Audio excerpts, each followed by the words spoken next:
또 비가 오고 날씨가 또 굉장히 좋아진 것 같습니다. 어제 교회에서는 연합 산말기가 있어서 진안에 갔다 왔고요. 저도 어제 한 3시간 이렇게 떠들었더니 목이 지금 신령한 목소리가 나오려고 하는 오늘 저희가 마태복음 13장에 있는 하나님 나라에 대해서 이어서 같이 좀 살펴보도록 하겠습니다. 신약성경 마태복음 13장 44절부터 46절까지 말씀을 같이 보도록 하겠습니다. 신약성경 마태복음 13장 44절부터 46절까지 우리 온라인으로 예배 들으시는 분들도 같이 성경을 찾아서 읽어주시면 감사하겠습니다. 네. 마태복음 13장 44에서 46절 오늘도 한 3절밖에 안 되기 때문에 우리 같이 성경을 이렇게 읽어보시면 좋을 것 같습니다. 좀 어렵지 않은 이야기고요. 예수님이 하나님 나라가 어떤 건가에 대해서 그 특징을 비유로 계속 말씀하시고 있는 장면인데요. 저희가 그 전에 살펴봤던 이제 씨 뿌리는 밭의 비유, 또 물과 가라지의 비유, 또 지난주에 겨자씨와 누룩의 비유, 그리고 오늘 그거에 이어서 밭에 감추인 보물과 그 다음에 그 진주, 좋은 진주를 구하는 상인의 비유를 같이 살펴보도록 하겠습니다. 같이 읽겠습니다. 44절 시작. 하늘나라는 밭에 숨겨놓은 보물과 같다. 어떤 사람이 그것을 발견하면 제자리에 숨겨두고 기뻐하며 집에 돌아가서는 가진 것을 다 팔아서 그 밭을 산다. 또 하늘나라는 좋은 진주를 구하는 상인과 같다. 그가 값진 진주 하나를 발견하면 가서 가진 것을 다 팔아서 그것을 산다. 아멘. 오늘 이 말씀을 같이 이제 준비하면서 하나님 나라의 특징 중에 하나가 이게 가장 소중한 것이 되는 거구나 라는 것을 깨닫게 되었어요. 여러분 어떠세요? 나에게 가장 소중한 것은 무엇입니까? 한번 생각해 보십시오. 오늘 이 말씀을 우리가 우리 마음밭에 심으려면 일단 우리 마음밭에 무엇이 있는지 알아야 되는데, 여러분이 지금 한번 생각해 보세요. 나에게 가장 소중한 건 뭔가? 가족? 네. 또 뭐가 소중하세요? 닌텐도 스위치? 네. 네. 가장 소중한 건 한번 생각해 보세요. 여러분에게 지금 가장 소중한 건 뭔가? 여러분이 가장 소중하게 여기는 게 뭔지 알고 싶다면 사실 여러분의 삶의 시간과 에너지와 돈이 어디에 들어가는지 생각해 보시면 됩니다. 그러니까 여러분이 가장 많은 시간을 투자하고 가장 에너지를 많이 쏟고 신경을 쓰고 있는 게 여러분이 가장 소중하게 여기는 거라고 생각이 들어요. 그죠? 네. 그러니까 그게 어떤 인생의 목표일 수도 있고, 또는 여러분이 소중하게 여기는 가족일 수도 있고, 아니면 자기 자신의 무엇인가를 실현하기 위한 것일 수도 있고, 아니면 대부분의 사람들은 아무 생각 없이 그냥 열심히만 사는 것 같아요. 근데 늘 제가 말씀드렸지만 열심히 사는 게 소중한 일인 건 맞아요. 그런데 방향이 잘못되면 열심히 산 만큼 더 여러분이 원하는 목표와 멀어진다는 것도 아셔야 돼요. 그러니까 먼저 우리가 열심히 살기 전에 정말 나에게 소중한 게 뭔가, 내 인생에 가치 있는 게 무엇인가에 대한 방향이 설정되어져야 여러분의 그 열심히 사는 노력이 열매를 맺게 됩니다. 그렇지 않으면 인생 중간중간에 우리가 우리 자신을 잠깐씩 돌아보게 되는 시간들이 있어요. 자의적으로든 타의적으로든. 그랬을 때 허무함이 찾아옵니다. 내가 이렇게 열심히 살았는데 내 인생은 왜 이렇지? 그거는 여러분이 노력을 하지 않아서 그런 게 아니라 방향이 잘못됐기 때문에 그런 거예요. 그래서 천천히 가더라도 올바른 방향으로 가면 목적지에 도착합니다. 예를 들어서 목포를 떠난 제주도를 향해서 가는 배가 방향이 올바르면 천천히 가도 그 배는 뭐 시간이 걸려서 그렇지 언젠가는 도착을 해요. 그리고 중간중간 이렇게 지도와 레이더를 보면서 아, 내가 지금 어디쯤 와 있지? 라고 점검하면 아, 지금 제주도에 가까이 가고 있구나 라는 걸 알 수 있죠. 그런데 어떤 배는 목적지를 입력하지 않고 열심히 달립니다. 그러다가 중간에 점검을 해봐요. 나 제주도 가려고 했는데 왜 지금 어디 있는 거지, 이 배가? 그 바다에 나가면 아무것도 안 보이는 상황이 있잖아요. 눈에 섬도 없고 아무것도 망망대해만 이렇게 펼쳐져 있는 상황에서는 여러분의 방향이 어디로 가는지를 정확하게 알지 못하면 열심히 간 만큼 목적지에서 멀어질 수 있다는 거죠. 오늘 예수님이 드시는 이 하나님 나라의 비유도 우리가 가장 소중하게 여기는 게 무엇인가를 다시 한번 돌아보게 만드시는 말씀입니다. 오늘 본문도 한번 보시죠. 44절부터 한번 볼까요? 시작. 하늘나라는 밭에 숨겨놓은 보물과 같다. 어떤 사람이 그것을 발견하면 제자리에 숨겨두고 기뻐하며 집에 돌아가서는 가진 것을 다 팔아서 그 밭을 산다. 여러분, 여기도 Kingdom of Heaven, 하나님의 나라는 is like a treasure, 보물과 같다. 그런데 어떤 보물이냐면 hidden in the field, 밭에 감추어져 있는 보물과 같다. 이렇게 얘기를 합니다. 여러분, 이거를 그냥 여러분이 익히 알고 있는 말씀이니까 그렇지, 이거 다 아는 거지 라고 생각하지 마시고 이렇게 생각해 보세요. 하늘나라를 지금까지 우리가 죽어서 가는 천국이라고 생각했어요. 그러면 천국이 밭에 감추인 보물과 같다? 죽어서 가는 천국이 밭에 감추어진 보물과 같은 건가요? 뭐가 좀 이상하지 않아요? 그리고 그 뒤에 이 밭에 감추어진 보물의 특징이 뭡니까? 첫 번째, 숨겨져 있죠. 숨겨져 있으니까 어떻게 해야 돼요? 찾아야 됩니다. 그래서 어떤 사람이 그것을 발견하면 이렇게 나오죠. 그러니까 죽어서 가는 천국이 우리가 발견해야 되는 건가요? 숨겨져 있는 건가요?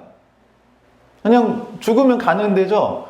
그러니까 그냥 밝히 드러나 있는 거잖아요. 그러면 우리가 죽어서 좋은 세상을 가는 그 천국의 개념과 지금 여기서 말하는 예수님이 얘기하시는 하나님의 나라가 좀 다르잖아요. 여기서는 예수님 뭐라고 얘기하셨냐면 하나님 나라는 숨겨져 있다. 그런데 숨겨져 있는데 이게 뭐예요? 보물이다 라는 겁니다. 여기서부터 이제 여러분 보물이 뭘까? 제가 이 비유를 어떻게든지 여러분에게 이해시켜 보려고 어제 엄청 잘 때까지 막 고민을 해봤는데 적절한 비유를 제가 떠올릴 수가 없었어요. 왜냐하면 오늘날에는 이런 일이 없기 때문에. 그러니까 이 비유를 이해하시려면 이 배경을 이해하셔야 되는데, 이 당시 사람들은 고대인이죠. 2000년 전에 부자들은 보물을 그 당시에 은행에 맡겨놓는 게 아니니까 자기의 재산, 보물 같은 거, 금은 보화를 어떻게 했어요? 땅속에 묻어두는 게 안전하다고 생각했어요. 그러면 장소를 묻어둘 때 어떻게 해요? 나만 알아야죠. 그러니까 보물지도가 왜 나오는 거냐면 자기도 잊어버릴까봐 표시를 하는 거, 자기만 알고 있는 거예요. 근데 이 보물을 땅에 묻을 때 사람들이 많이 지나다니는 데다 묻어야 할까요? 사람들이 안 오는 데다 묻어야 할까요? 사는 사람들이 절대로 이 땅을 파지 않을 때다 묻는 거죠. 그런데 지금 어떤 사람이 그 밭을 찾았는데 거기가 어디냐면 밭이라고 나와요. 그러면 밭 중에 어떤 밭에다 보물을 묻어요? 안 좋은 밭. 그러니까 내가 땅이 이렇게 부자니까 보물을 묻었겠죠? 예를 들면 10,000평이 있어. 이 배경이 그런 거예요. 부자가 땅에 밭이 있는데 그 밭에 보물을 숨겨놓는데 농사 지을 때 잘 쓰지 않는 땅에다가 저기 막 산 밑에 그 땅이 좋지 않은 곳에다가 보물을 묻어 놓는 거죠. 그런데 제가 뭐 한번 설명드린 것 같긴 한데, 자 보세요. 소작농들에게 땅을 나눠줄 때 돈을 많이 내는 소작농에게는 좋은 밭을 주겠죠, 부자가. 근데 이제 아주 가난한 사람들은 산 밑에 있는, 다른 성경에는 그런 표현이 있어요. 산 밑에 있는 밭. 그러니까 막 산에서 막 돌도 내려와 있고 막 지푸라기도 많고, 그래서 이게 개간을 하기가 힘든 그런 밭을 줍니다. 그런데 그런 밭을 정말 가난한 소작인들은, 이제 뭔가 뭐 이렇게 뭘 바치기도 어려운 그런 사람들은, 부자들이 이제 그래 그런 데는 한번 파봐라 이렇게 하고 줬는데, 알고 보니까 자기 할아버지가 거기다가 보물을 묻어두고 그냥 돌아가셨어요. 그러니까 이런 일이 있었던 거예요. 그러니까 부자가 보물을 묻어놨는데 갑자기 사고로 죽거나, 아니면 자기 자식들에게 보물의 위치를 알려주지 못한 채 이렇게 돌아가시는 일이 있었단 말이죠. 그러다 보니까 그 보물이 이제 잊혀져 버린 거예요. 그런데 이렇게 가난한 농부들이 저렇게 소외된 밭, 아무도 안 건드리던 밭을 진짜 가난한 사람들이 거기를 농사를 짓다가 가끔 이렇게 보물을 발견하는 일이 실제로 있었습니다. 이 당시에는. 그러면 어떻게 해야 되냐? 이 보물을 발견하면 보물을 그때 발견했다고 알리면 안 돼요. 왜냐하면 거기 묻혀있는 보물의 소유권은 누구에게 있냐면 땅 주인에게 있습니다. 그러니까 보물을 발견했을 땐 어떻게 해요?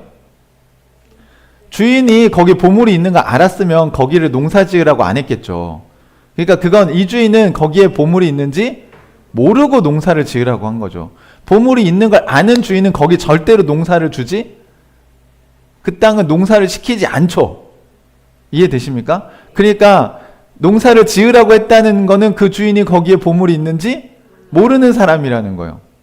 그러니까 이 소작농이 보물을 발견했을 때 어떻게 해요? 아니, 정직하게 보물이 있다고 주인에게 알려야지. 그렇게 하면 어떻게 합니까? 이렇게 생각할 수 있는데, 그 당시에는 그 보물을 모르는 거니까 땅으로 다시 묻어놓고, 어떻게 해야 돼요? 그 땅을 먼저 집에 돌아가서 그 땅을 삽니다. 그 땅을 사려고 하면 집안 사람들과 이웃들이 뭐라고 얘기했을까요? 미쳤다고 얘기하죠. 그 땅을 왜 사냐?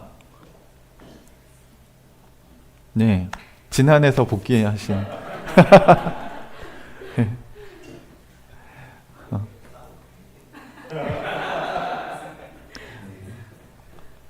자, 여러분 다시 한번 들어보세요. 그러니까 이 비유의 배경이 이런 거예요. 그러니까 아무도 농사 짓지 않는 땅이라는 건 그만큼 부동산 가치가 떨어지는 땅이죠. 근데 거기서 보물을 발견했을 때 사람도 어떻게 하냐면 그걸 다시 숨겨두고 집으로 돌아갑니다. 집으로 돌아갈 때 이 사람의 마음 상태가 어떻다고요? 여기 나오죠. 기뻐하며 집으로 돌아가요. 집으로 돌아가서 뭘 준비해요? 저 땅을 이제 사야겠다는 생각밖에 없어요. 그래서 그 땅을 사기 위해서 어떻게 합니까? 가진 것을 다 팔아서 그 땅을 삽니다. 여러분 생각해 보세요. 그러면 지금 밭에 감추인 보물을 발견한 사람이 자기의 재산을 다 팔아서 그 땅을 사려고 할 때, 이걸 아는 이 농부는 이게 헌신이라고 생각할까요? 희생이라고 생각할까요? 뭐죠? 막 기쁘죠. 남들이 알까봐 지금 내일 시장 열리자마자 빨리 가서 저 밭을 내가 사야지. 그리고 주인도, 왜냐하면 가치가 없는 땅이라고 생각하기 때문에 누가 돈 주고 산다고 하면 그냥 파는 거예요. 오늘 말한 맹지 같은 땅. 맹지를 막 사겠대. 길도 없는데 거기를. 네. 그러니까 주인은 뭐 옳다구나 잘 됐다 그러고 이제 파는 거죠. 그러면 땅의 소유자가 그 보물의 소유자가 됩니다. 그러니까 이해되십니까? 이 비유가? 그러면 여러분 보십시오. 그러니까 죽어서 가는 천국이 밭에 감추인 보물이고 그 보물을 발견한 사람은 모든 것을 다 팔아서 산다? 그 다음이 문제인 거예요. 자, 팔아서 죽어서 천국 가려고 내가 이 땅에서 열심히 살아서 천국을 샀어요. 네. 그럼 언제 누려요? 네, 죽어서 누려요. 그러니까 이게 이 비유랑 안 맞는 거예요. 이 사람은 밭을 사면 어떻게 돼요? 그때부터 그걸 누릴 수 있는 거예요. 그러니까 예수님이 얘기하신 하나님의 나라는 죽어서 가는 천국이 아니라 우리가 이 땅에서 이 천국을 발견하면 어떻게 한다고요? 그 하나님 나라를 살기 위해서 자신의 삶에 초점이, 포커스가 거기로 다 맞춰진다는 거예요. 그렇게 되면 그 보물을 자기가 소유하고 누리는 삶을 살게 된다는 것입니다. 두 번째 비유도 똑같죠. 두 번째도 하나님 나라가 마치 뭐와 같다? 예, 좋은 진주를 이게 seeking이 그냥 find가 아닙니다. 그러니까 추구하는 사람이에요. 그러니까 좋은 진주를 사려고 애를 쓰는 사람입니다. 왜 좋은 진주를 찾아다니죠? 부자가 되려고 하는 거예요. 그러니까 좋은 진주를 싸게 사서 자기는 비싸게 팔기 위해서 이제 그 바닷가를 돌면서 진주가 어디서 나오는지 아시죠? 그 진주 조개에서 진주가 나오는데 그 조개를 발견했을 때 그런 거죠. 아파트 분양가로 사는 거죠. 네. 가서 현지에서 돈을 아무리 많이 줘봤자 그 조개를 발견한 사람은 사실 시장 가치는 모른단 말이에요. 그러니까 거기 가서 현지에서 좋은 진주를 찾으면 그 사람들이 생각할 때는 많은 돈이지만 실제로 이 진주의 가치보다는 싸게 살 수 있다는 겁니다. 상인들이 하는 게 그런 거잖아요. 그죠? 현지에 가서 물건을 실제로 사서 이제 소비자에게 팔 때 이제 돈을 붙여서 파는 거죠. 상인의 역할이 그런 거 아닙니까? 그러니까 이제 좋은 진주를 찾는 이유는 부자가 되기 위해서 그런 겁니다. 그러면 부자가 되면 그 삶이 더 풍성해지겠죠? 그러니까 좋은 진주를 찾아다니는 사람이 먼저 여기도 해안가에 가서 진주가 나오는 곳에 가서 현지에 가서 열심히 찾아다녔어요. 그래서 좋은 진주 하나를 드디어 발견했습니다. 뭐가 비싼 건지 전 잘 모르겠어요. 뭐 흑진주나 아무튼 되게 귀한 진주를 발견했어요. 그러면 그 다음에 어떻게 해요, 이 사람도? 네, 가서가 있어요. 여기 보시면 가서 왜 가요? 네, 돈 가지러 가요. 그때 기분은 어때요? 아까 밭에 감추인 보화처럼 기뻐하며 돌아간다. 이거 발견했어요. 자, 이걸 이렇게 빨리 찜해놓고 계약서 쓰고 내가 내일 돈 가져올 테니까.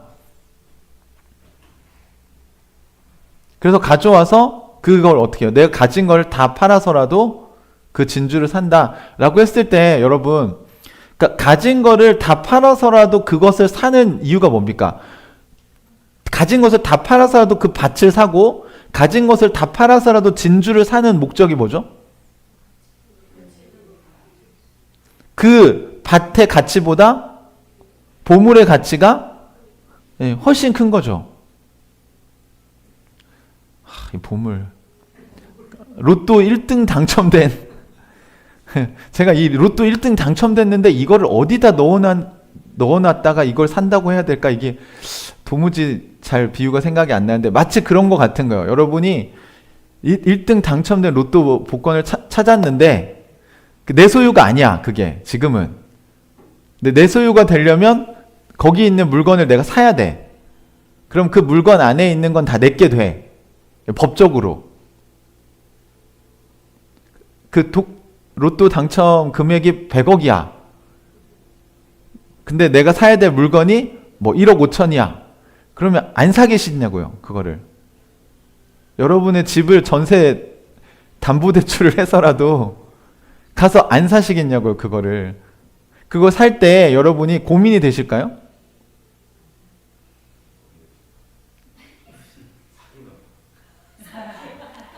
아니, 그 비유를 잘못 해석하시는 거잖아요. 지금 이 보물을 만진 바요, 자기가 확인한 바요, 이게 자기가 찾은 거잖아요. 그러니까 그러고 다시 묻어놓은 거잖아요. 그러니까 비유를 저렇게 해석하시면 안 돼요.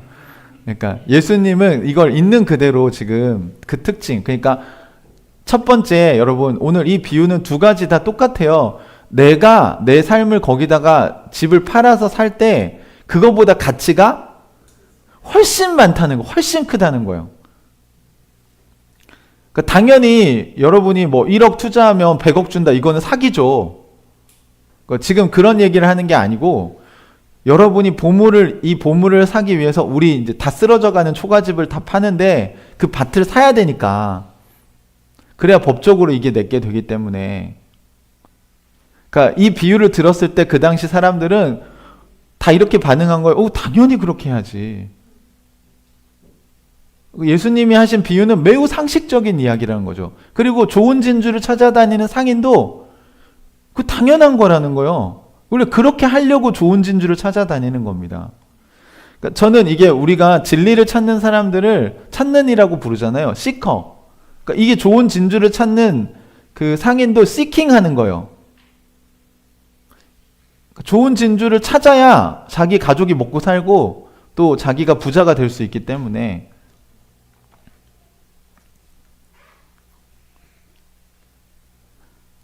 사랑하는 형제자매 여러분, 죽어서 가는 천국만을 우리가 생각한다면 여러분의 인생을 지금 죽을 때까지 다 팔으셔야 되는 거예요. 그러니까 이 기독교인의 삶이 매우 이상해진 겁니다.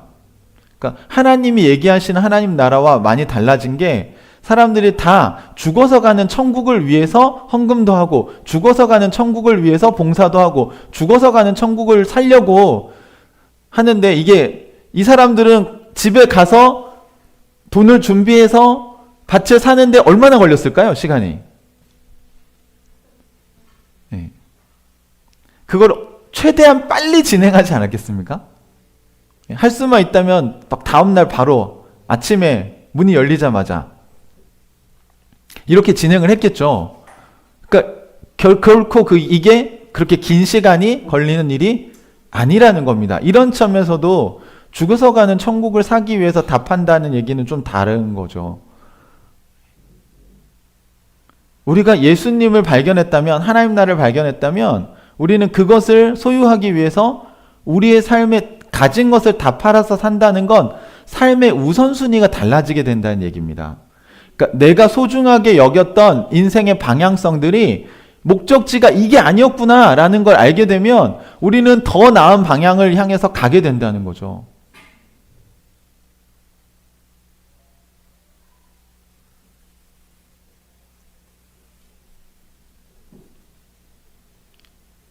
사랑하는 형제자매 여러분, 이거는 세 가지 특징이 똑같이 이 비유에는 공통적으로 등장합니다. 보십시오. 첫 번째는 하나님 나라를 발견하는 사람이죠.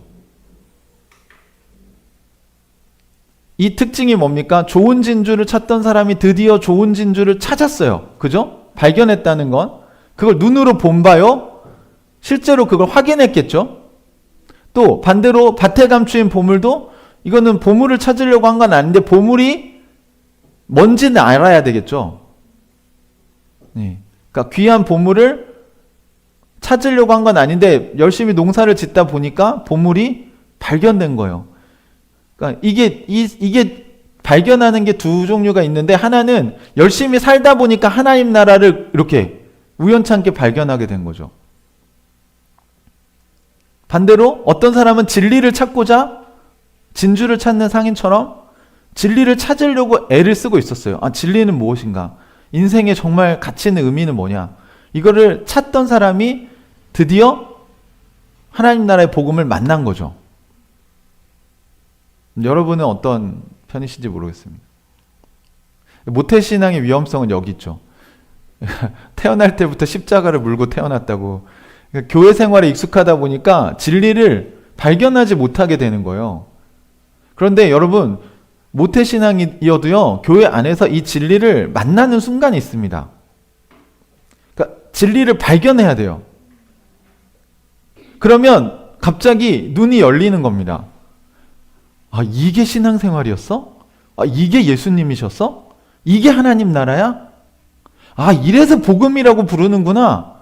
아, 이게 내 인생을 바꿀 수 있는 거구나. 많은 사람들이 죽어서 가는 천국만, 그래, 내가 이 땅에서 이렇게 애쓰고 힘들게 살다가 죽으면 천국 가겠지. 그러니까 이 땅에서의 삶은 고생의 연속인 거예요. 고난과 희생. 근데 그게 아니라, 여러분, 이 땅에서의 삶도 되게 기쁘다는 겁니다. 밭을 사기 전에도 기뻐요. 발견했잖아요, 보물을. 진주를 발견했잖아요. 그러니까 가슴이 콩닥콩닥 뛰고, 저거 누가 사가면 안 되는데, 누가 저거 발견하면 안 되는데, 그러면서 집에 가서 빨리 이거를 재산을 정리해서 빨리 저걸 사야지 할 때 머뭇거리지 않아요, 여러분. 왜요? 진리를 발견했기 때문에 그런 겁니다. 저는 오늘날 크리스찬들에게 예수님에 대해서 아무리 설명해도 결국 그분들이 깨닫지 못하면 저처럼 자신의 인생의 중요한 목표를 하나님 나라에 두지 않는 것 같아요. 저는 이게 너무 중요하다고 생각합니다. 그러니까 발견을 못하면요, 삶이 안 바뀝니다. 발견을 했다는 건 이게 보물이라는 걸 안다는 거예요. 내가 그동안 찾아왔던 내 인생의 이 허무함, 공허함, 과거의 상처, 우리 어제도 잠깐 살펴본 우리 조상들에게 물려받은 헛된 유산들 끊어내야 되는데 끊어내지 못하는, 더 좋은 엄마 아빠가 되고 싶어도 더 좋은, 여러분 다 그런 걸 꿈꾸시죠? 행복한 가족. 그런데 왜 그게 안 될까? 그게 다 처음에는 다 남 탓인 거예요. 자식 탓이고 배우자 탓이고 뭐 우리 부모님 탓이고 뭐 가난해서 그렇고. 근데 여러분, 그렇게 하면 여러분 죽을 때까지 다 지옥입니다. 여러분 문제를 잘못 보고 계신 거예요. 여러분이 그런 거를 판단해내고 선악의 기준을 제시하는 여러분 안에 있는 그 생각이 문제인 거예요. 우리의 자기중심성. 그 뿌리에서 나오는 건 하나님의 나라를 만들 수가 없어요. 그게 복음이잖아요. 그러면 우리는 어떤 사람들이, 내 안에서 나오는 선악의 기준으로는 내 인생을 바꿀 수가 없구나. 예수님이 오셔서 우리에게 하나님을 선악의 기준으로 두면 하나님을 우리를 있는 모습 그대로 용납해 주셨다라는 걸 믿을 때 여러분 자신을 일단 있는 모습 그대로 용납할 수 있게 돼요. 그 다음에 사람 안 변해. 이렇게 믿는 세상에서 우리는 이전 것은 지나갔으니 보라! 새 것이 되었다. 이미 새 것이 되었어요. 새로운 피조물이라고 얘기하셨잖아요. 그 특징이 뭡니까? 새로운 피조물이라는 건 앞으로 그리스도의 장성한 분량에 이르기까지 우리는 변화해 갈 수 있다는 겁니다. 이게 보물이라는 거예요, 여러분. 이 사상이 보물이라고요. 이 가치관이 보물이라고요, 여러분. 그러면 내가 가진 것을 다 팔아서 산다는 얘기가 뭐냐면 내 인생에서 이제 무엇을 따라서 살 것인가? 전에는 내가 겉모습, 외모, 다른 사람에게 보여지는 거, 인정받기 위한 거, 그 남들 눈치 보면서 그렇게 살아왔는데 이제는 그게 아니라 하나님에게만 용납받고 하나님에게만 인정받으면 된다. 근데 하나님 어떤 분이시냐? 내 행위를 다, 각 사람 행위를 다 아시는 분이다. 그 말은 더 이상 나에게 억울할 일이 없다. 여러분이 선을 행했어요. 남편이 안 알아줘. 또 반대로 막 여러분이 열심히 살아. 근데 아내가 안 알아줘. 제가 요즘 풍삼초, 풍삼기 하는 남편, 한 분은 저보다 나이가 많으시고 한 분은 저보다 어린데, 아니 이 두 남자가 제가 이제 집안일을 우리가 열심히 해야 된다, 크리스찬으로서 이런 얘기 했더니 이미 다 열심히 하고 있는 분들이야. 그래서 제가 그렇군요. 제가 쪼그라들었어요. 아유, 목사님, 저는요 집에서 뭐 집안일, 빨래 이런 거 제가 다 합니다. 뭐 설거지 이런 거는 제가 다 합니다. 아, 진짜예요? 하나님이 각 사람의 행위를 다. 그러니까 그걸로는 이분들은 직면할 게 없는 거예요. 근데 같이 이렇게 계속 나누다 보니까 이분들의 문제는 뭐였냐면 아내를 공감해 주지 못하는 거예요.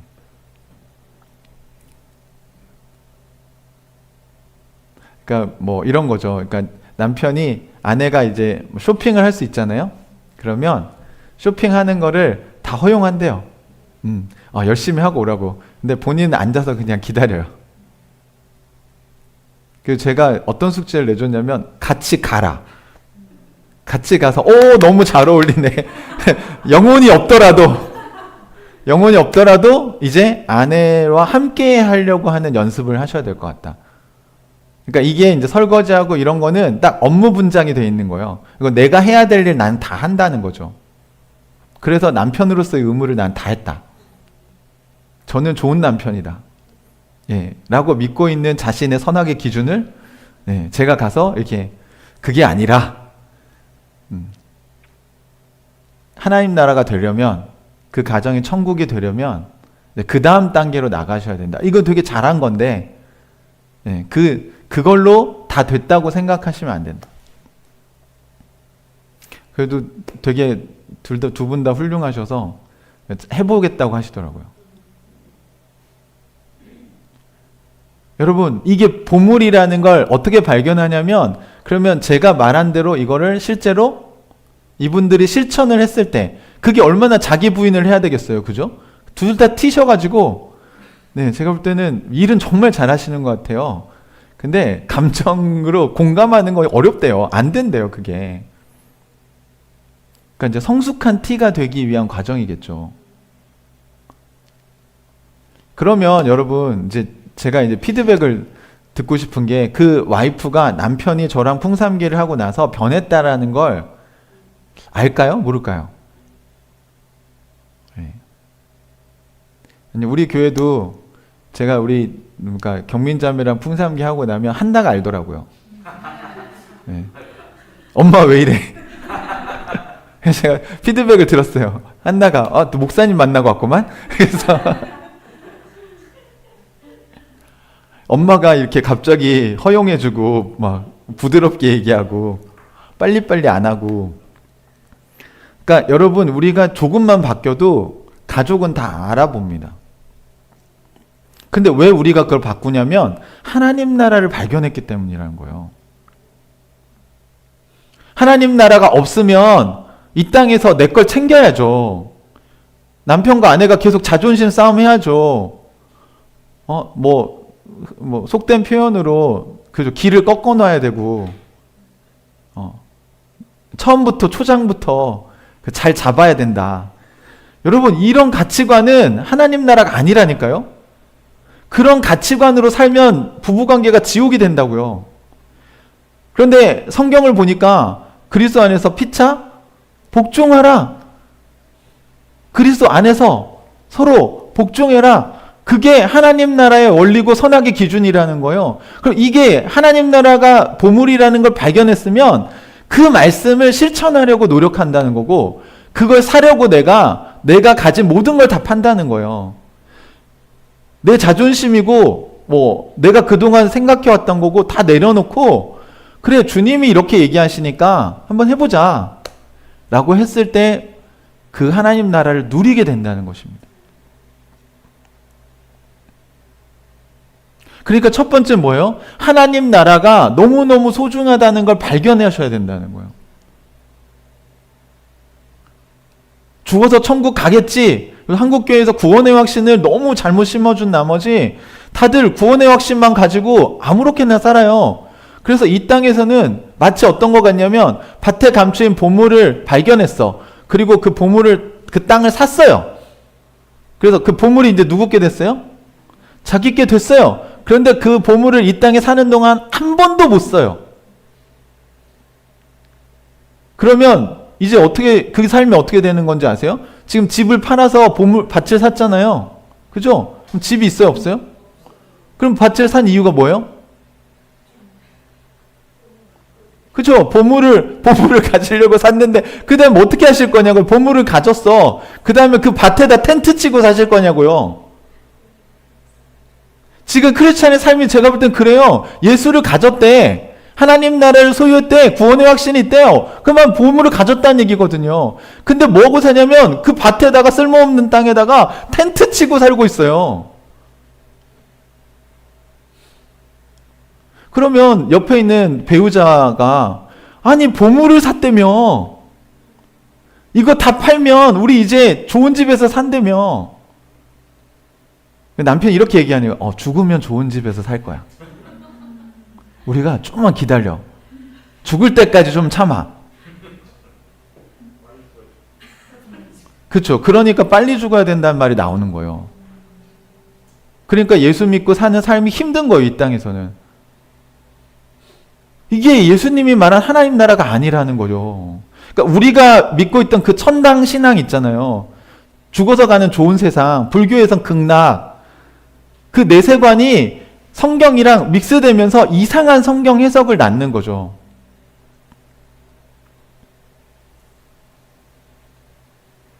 여러분, 밭을 산 이유는요, 보물을 쓰려고 그런 거예요. 왜 집을 팔아서 그 밭을 삽니까? 그 보물이면 더 좋은 집을 지을 수 있기 때문에 그런 거죠. 여러분의 인생이 예수님을 만나기 전과 예수님을 만난 이후에 더 좋은 삶이, 더 풍성한 삶이 여러분에게 이루어진다라는 걸 예수를 통해서 배웠기 때문에 그런 겁니다. 왜요? 예수는 하나님의 아들이잖아요. 신의 아들이잖아요. 그러면 신이잖아요. 그러면 그 신이, 메시아가 우리에게 알려주는 삶의 방식이 보물이 아니라면 우리가 메시아를 왜 따라갑니까?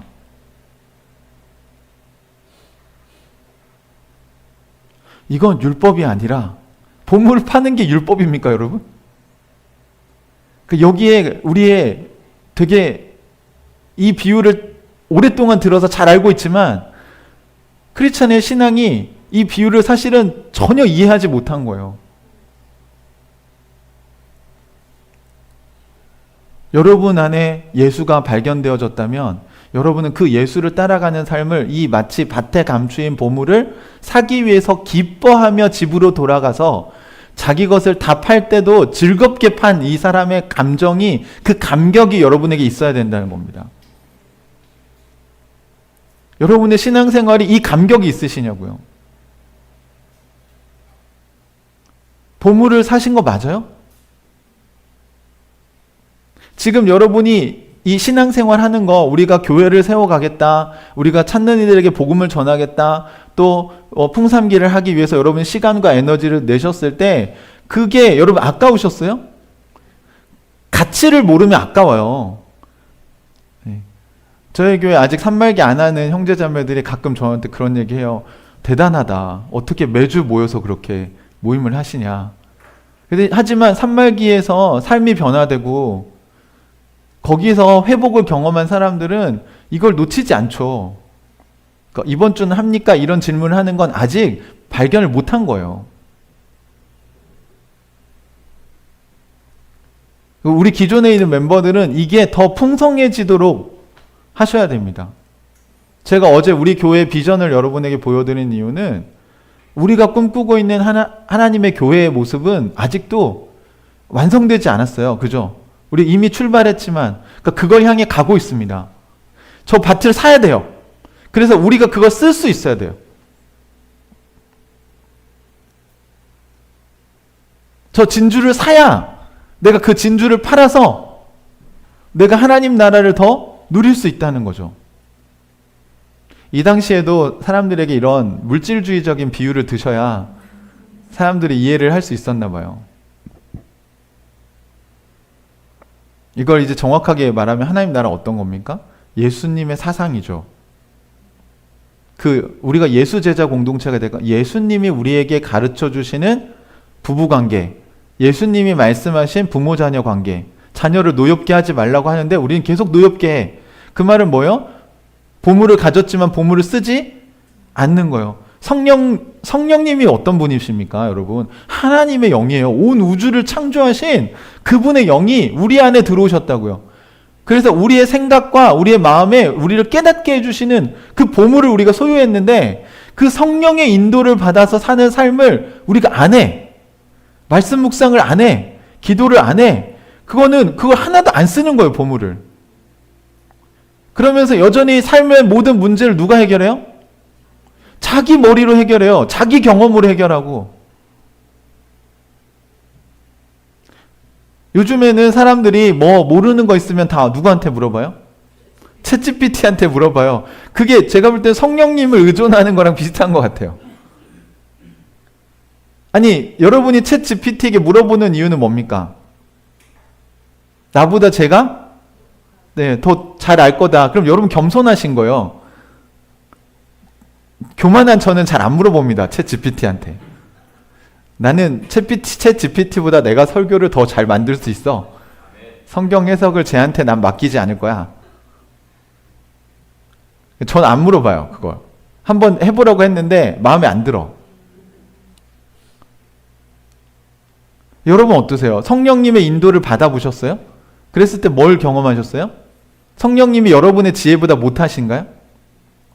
그러면 안 물어보죠. 어떤 분들은 에이, 하나님 어딨어? 하나님이 뭘 알려줘?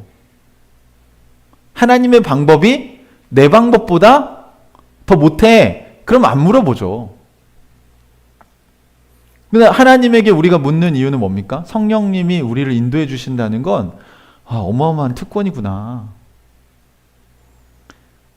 가끔 성령께서 이렇게 아이디어를 주시고 깨닫게 해주실 때 이런 방법이 있구나.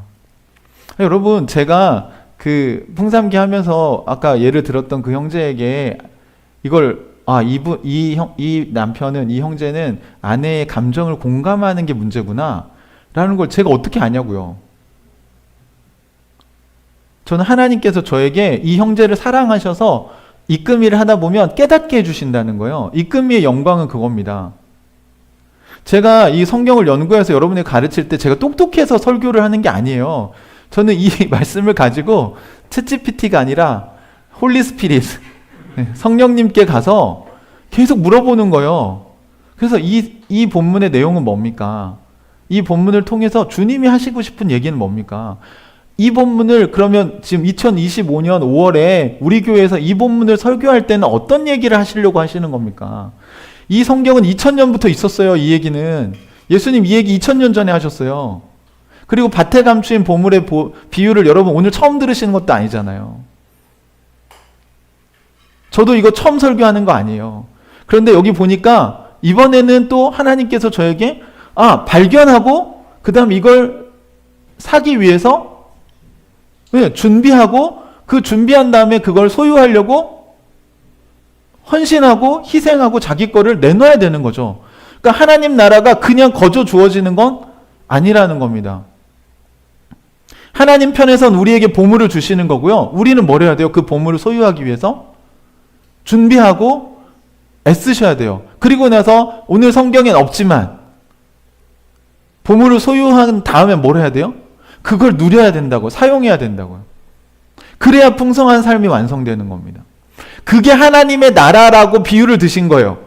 근데 이거를 죽어서 가는 천국은 가면 뭘 발견할 필요도 없고 준비할 필요도 없고 거기서 뭘 소유하려고 애쓸 필요도 없고 뭘 누리려고 노력하는 것도 아니잖아요. 그죠? 죽어서 가는 천국은 그냥 가서 누리면 끝나는 거거든요. 그러면 이 비유를 왜 드셨냐는 거예요. 죽어서 가는 천국이면 이 말이 안 맞다는 거예요. 뭘 발견하고 그걸 가서 팔고 이 작업들은 전부 하나님 죽어서 간 나라에서 되는 게 아니라 우리가 지금 살고 있는 이 세상에서 해야 되는 일이라는 거죠. 보물을 이미 발견했으나 어떤 사람은 어떻게 해요? 아직 발견도 못한 사람이 있어요. 발견하지 못했던 건 삶의 우선순위가 안 바뀌는 걸 얘기합니다.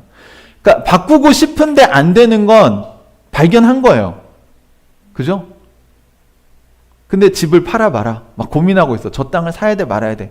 그럼 제가 볼 땐 그건 제대로 보물을 발견한 게 아니죠. 보물을 진짜로 그 보물의 가치를 안다면 그게 왜 고민이 돼요? 아니, 죽어서 가는 천국만 믿어도 여러분 그 하나님 앞에 가서 설 텐데 이 땅에서 여러분이 어떻게 살아야 될지가 고민이 되세요? 돈 많이 벌어서 뭐 할 건데요? 돈 많이 벌어서 여러분 편하게 살고 죽어서 천국도 간다고요? 아니잖아요. 여러분 준비 단계도 없고 소유 단계도 없잖아요. 근데 어떻게 하나님 나라에 가요? 하나님 나라를 가지셔야죠. 그걸 준비하고 계신가 하는 거예요. 발견을 했으면 그 발견한 거를 내가 소유하기 위해서 뭘 준비하고 있느냐고요, 지금. 근데 그 준비할 때의 감정이 어떻다고요? 조이, 기쁨이라고요, 기쁨, 조이. 그러니까 이 땅에서 신앙생활 하는 게 고통이 있을 수 있어요. 고난이 있을 수 있어요. 복음과 함께 고난도 받아요. 그런데 그 마음 안에 있는 뭐가 있어야 돼요? 기쁨이 있으셔야 된다고요. 고난을 왜 받아요? 예수님 때문에 받는 거잖아요. 이게 1세기 성도들이 로마인 이야기나 이런 데 보면 순교당할 때 갖고 있던 감정이 뭔지 아세요? 기쁨이라는 거예요, 여러분. 이해되세요? 아니, 우리는 인생에서 조금만 힘든 일 있어도 막 하나님 원망하고, 뭐 직장만 어떻게 안 풀려도 우리는 고통 가운데 있다. 하나님 왜 이러시냐 이러는데 초대교회 성도들이 가졌던 신앙하고 너무 다른 거예요. 근데 성경을 살펴보면 원래 기독교 신앙은 이 기쁨이 있었구나. 그러고 나서 다시 보니까 1세기 교회 성도들은 전부 다 순교당하면서도 고통스럽고 슬프죠. 하지만 그들 안에 뭐가 있어요? 기쁨이 있어요. 그러니까 이 기쁨은 그냥 웃는 기쁨이 아니라 눈물이 나더라도 그 안에 뭐가 있어요? 기쁨이 있다는 거예요. 이 길을 가는 기쁨이 있다는 겁니다. 이거 아시죠? 이런 기쁨. 힘든데 기뻐요. 왜요? 내가 올바른 방향으로 가치 있는 목표를 향해 가고 있으니까. 저는 여러분의 인생이 그랬으면 좋겠어요. 우리 은호 형제가 뭐 새벽까지 이렇게 대리운전 하면서도 저는 그 마음에 기쁨이 있는가가 중요하다고 생각해요. 내가 이거 왜 하냐? 이게 하나님 나라를 향해서 내가 지금 올바른 목표를 향해 가고 있는 거구나. 여러분이 집에서 집안일 왜 하십니까? 기쁨 있으세요? 제가 말씀드렸잖아요. 하나님 나라 가면 가장 큰 상급을 받을 사람은 대한민국 주부들일 거라고. 믿으세요? 저는 그 보물을 알려드렸는데 그걸 여러분이 잊어버리면 소중한 일을 하면서도 원망과 불평으로 하는 거예요. 여러분, 우리 여름에 다음 세대 아이들을 위한 캠프를 할 때 자기중심적인 부모는 그거 못하죠. 그죠? 아이들을 위해서 우리가 뭐 휴가도 내고 시간도 내서 이렇게 아이들을 섬기는 이유가 뭡니까? 하나님 보실 때 그 아이들이 다음 세대가 우리의 바톤을 이어받아서 신앙을 하나님 나라를 어떻게 세워갈 거냐. 우리 때는 이렇게 못 훈련 받았지만 우리 아이들에게는 하나님 나라를 올바로 가르쳐 줘야 되겠다. 먼저 그 아이들에게 교회가 얼마나 재밌고 즐겁고 기쁜 곳인가를 가르쳐 줘야 되겠다.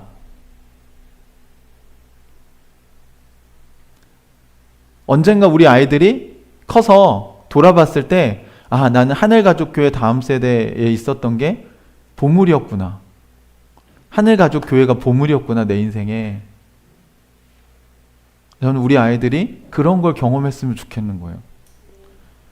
우리가 이 고민을 계속하지 않으면 우리도 아이들을 율법으로 키울 수도 있어요. 주일학교에서 공과 공부하듯이 주입식 교육하고 애들 지금 막 모아놓고 이거 왜 모임 빠지냐 이러면서 출석 도장 찍고 그러지 말고 아이들의 눈높이를 맞추고 예수님처럼 성육신에서 아이들과 함께 즐겁게 아이들에게 우리가 가진 은사와 재주에 맞게 다들 파트를 나눠서 어떤 사람은 요리를 하고 어떤 사람은 차량 운행을 해주고 어떤 사람은 프로그램을 기획해서 막 레크레이션도 해주고 여러분이 지금까지 신앙생활 해오시면서 또는 직장생활 하시면서 배우셨던 노하우 중에 최고를 아이들을 위해서 쏟아낼 때 여러분, 그게 하나님 나라가 되는 거죠.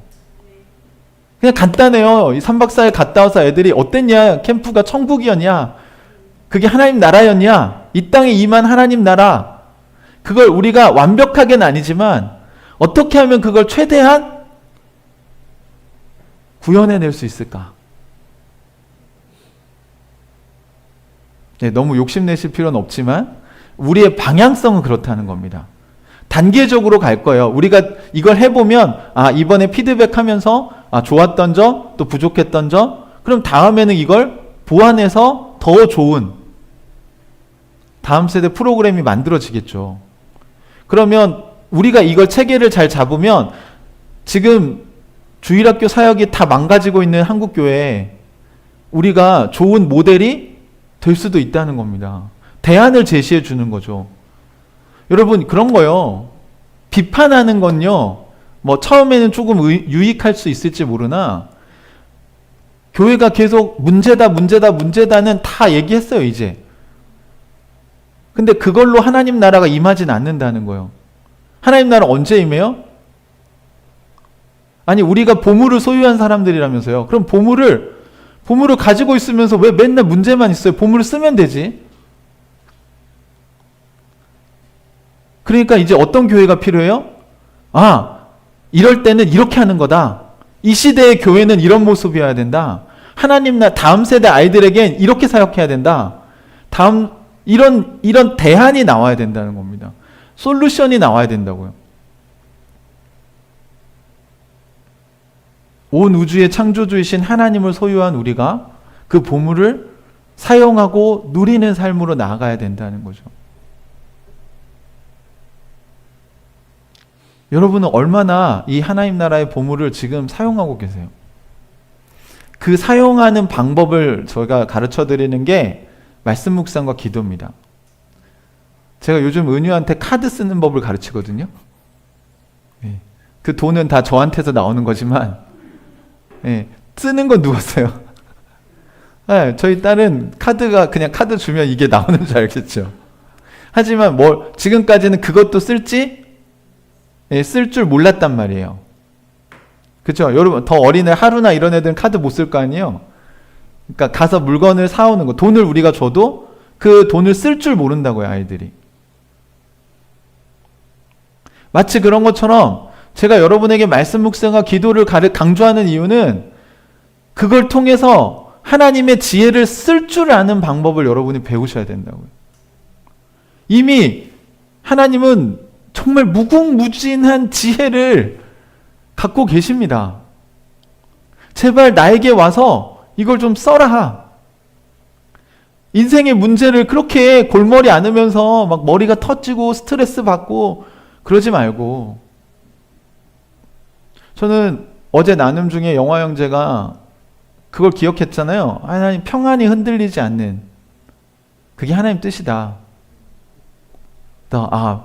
그 평안을 유지하는 게 중요하구나. 거기에만 집중했더니 다른 아버지와의 관계는 이런 문제들에서 자기가 벗어나는 걸 경험했다고 했잖아요. 그게 하나님의 보물을 쓰는 거예요, 여러분. 그 몇십 년 동안 풀리지 않는 숙제를 한꺼번에 어떻게 풉니까? 하지만 한 단계 한 단계 풀어갈 수 있는 거예요. 여러분, 우리에겐 겸손이 필요함. 이걸 쓰려면 1 더하기 1부터 해야 되는 사람들은 그거부터 하세요. 미분적분부터 덤벼들지 마십시오. 인생의 그 복잡다단한 문제들이 한꺼번에 풀리지 않습니다. 하지만 여러분이 이미 알고 있는 것들이 있잖아요.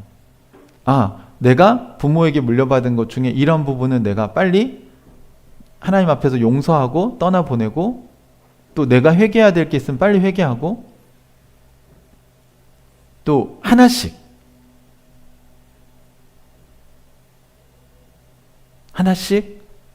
한 단계씩 문제를 풀어나가시면 돼요.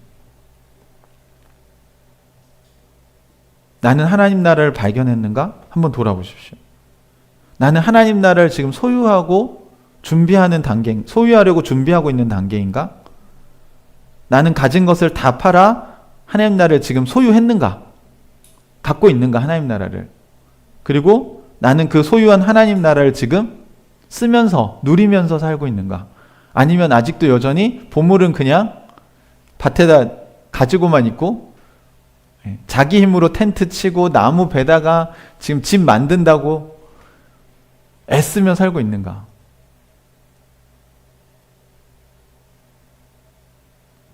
그래서 집에 돌아오면 보물만 이렇게 열어보고 보물이 그대로 있네. 그 집 지으려고 막 나무 베고 막 또 죽 끓여 먹으면서 라면 먹으면서 보물만 그냥 이렇게 안고 살고 죽으면 이 보물을 내가 누리겠지. 하나님 얼마나 마음이 아프실까요? 그러려고 여러분에게 복음을 전하신 게 아닙니다. 예수님이 그러려고 이 땅에 오신 게 아니라고요. 사랑하는 형제자매 여러분, 이미 알고 깨닫고 있는 것부터 하시면 됩니다. 안 된다는 생각은 사단이 주는 생각입니다. 해보십시오. 넘어져도 다시 일어나서 해보시면 됩니다. 처음부터 안 돼요, 여러분. 하지만 하다 보면 돼요. 연습하다 보면 하나씩 하시면 됩니다. 우리 하늘가족 식구들이 이 하나님 나라의 보물을 발견하고 또 소유하고 그거를 누리는 그런 삶으로 나아가기를 주님의 이름으로 축복합니다. 같이 기도하겠습니다.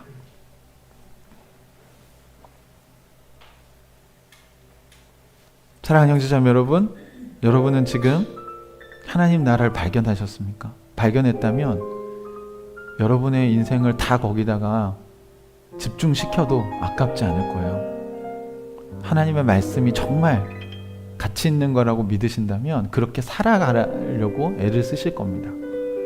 그 방향성이 맞다고 믿으신다면 여러분은 거기에 집중하실 거라고 믿어요. 여러분은 하나님 나라를 발견한 이후에 그것을 소유하기 위해서 어떤 노력을 하고 계십니까?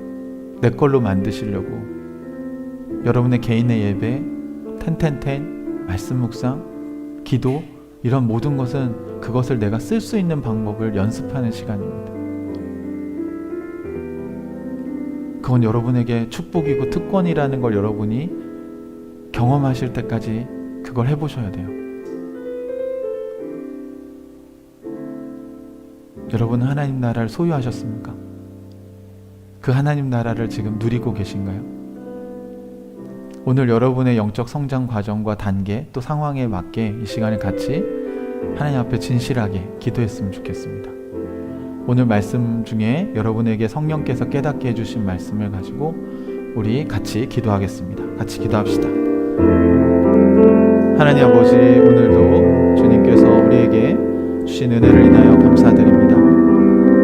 성령님, 오늘 이곳에 오셔서 우리가 주님의 진리를 듣고 깨닫게 하시고 그 밭에 감추인 보화를 발견한 사람이 기뻐하는 것처럼 우리의 인생을 기뻐하고 즐거워하게 하시고 하나님 우리에게 주신 이 귀한 보물을 하나님 우리가 소유하고 그 보물을 쓰면서 살 수 있도록 하나님 우리를 축복하여 주시옵소서. 성령님 우리를 긍휼히 여겨 주십시오. 그리고 이 세상 속에서 그 하나님 나라를 이루어갈 뿐만 아니라 그 하나님 나라를 누리는 그런 신앙이 되게 하여 주시옵소서. 오늘 아침에도 하나님이 우리에게 주신 은혜를 인하여 감사드립니다. 주님, 이곳에 오셔서 우리를 다스려 주십시오.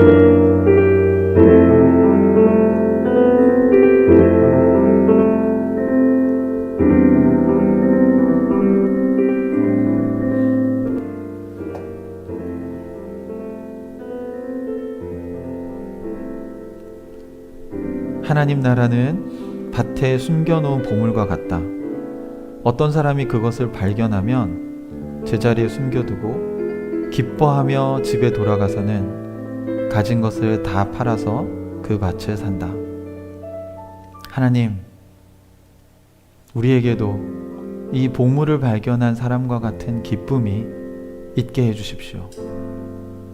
그리고 이 하나님 나라를 소중히 여기고 이 하나님 나라를 누리며 살아갈 수 있도록 성령님 저희들을 인도하여 주시옵소서. 오늘 아침에도 우리에게 이 소중한 하나님 나라의 비밀을 가르쳐 주신 예수님께 감사드립니다. 우리 주 예수님의 이름으로 기도합니다. 아멘.